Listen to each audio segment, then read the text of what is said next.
Hey y'all, this is JR, one half of the R&B representatives. Shout out to my sister Natalie Elise, and this is the fourth episode of JR's Motown Life.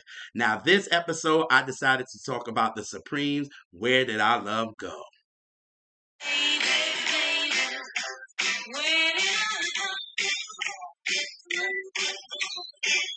Baby, baby, don't you want me no more, baby, baby?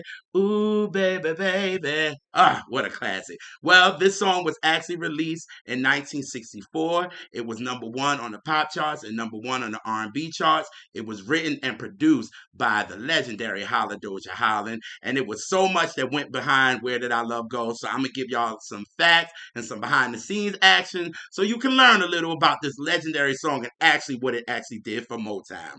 So Lamont Dozier actually wrote this song with the Marvelettes in mind. So Gladys Horton was the lead singer at the time, and when he did the demo, he did it, with her low register, and he knew when he did it, she's gonna like it. It's gonna be cool. So he did the demo. He let Gladys hear it, and she was like, "No, we don't do those songs like that."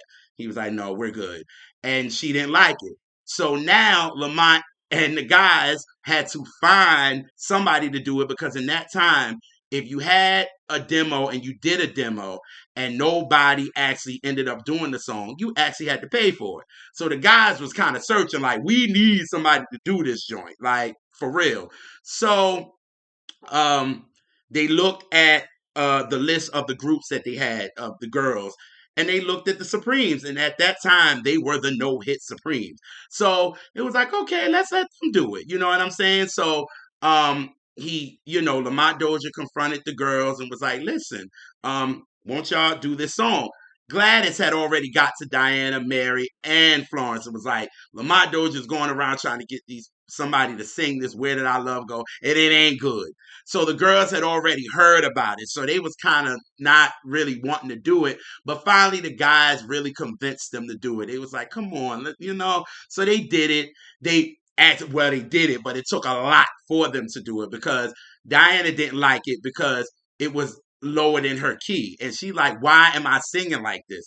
And she was giving attitude, not knowing that it was good for the record. But her and Lamont Dozier was going back and forth, back and forth. They was cussing each other out and all that kind of stuff. Mary and Florence didn't even remember the backgrounds like that. So he just had them doing baby, baby, baby, baby. That was it because it's like the girls didn't even want to remember the song. Like that's how bad they didn't want to do it. And finally, Diana and Lamont was going back and forth. She ran out of the studio and went to Barry. So Barry comes upstairs and he listens to the song and he was like, well, I think this can be a top 10 hit. And finally, the song gets released. Now, at this time, the Supremes actually were able to go on tour because their first song that was a top 30 hit was When the Love Light Shines. And they were actually able to tour. So they were actually the opening act of the show because everybody had hits that were bigger than those. So they opened. By the time they released Where Did Our Love Go? They were actually closing the show because the song had gone. It was so big. It was like they became the biggest act on the tour because the song was number one. So it's crazy because after that, the Holla Doja Holland saw the Supremes in the airport. They wearing furs and they looking all different, and they laughed because the girls didn't even want to record the song, and the song is a big record. And look where they at now.